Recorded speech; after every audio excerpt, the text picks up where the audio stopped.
In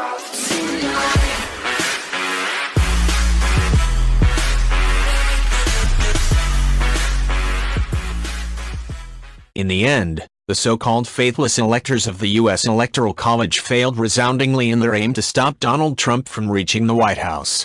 But they did strike a small but significant blow for reform of America's arcane way of choosing the president.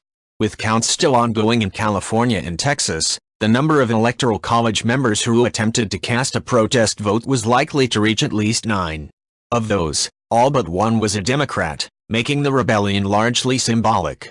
Faithless electors explain their last-ditch attempt to stop Donald Trump. Read more. The one Republican expected to cast a vote against Trump, Chris Suprun in Texas, led a lonely stand that fell well short of the 37 Republican defections that would have been needed to block the president-elect's rise to the nation's highest office. Several of the 9 were also likely to have their actions scrubbed from the records under state rules, thus depleting the scale of the rebellion as it will be remembered. But that still leaves at least 5 electors who are likely to go into the history books as having participated in a rare outpouring of dissent, in part directed at Trump himself and in part towards the indirect form of democracy that the Electoral College represents. You have to look back more than a century to find anything like it.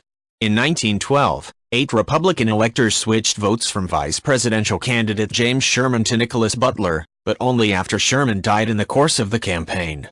The largest rebel state in the Electoral College of 2016 was Washington, where no fewer than 4 of the 12 electors refused to vote for Hillary Clinton in a protest directed against Trump.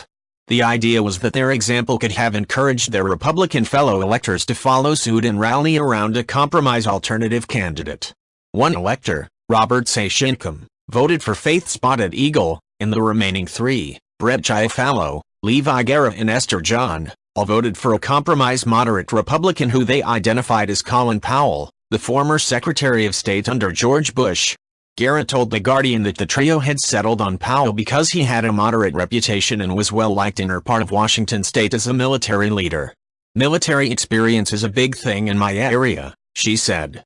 But by Monday evening, Chiafalo conceded that as an attempt to stop Trump, the Hamilton electors movement he had co-founded, named after Alexander Hamilton who helped shape the role of the Electoral College in the Federalist Papers, had failed. "We didn't come close to stopping Trump.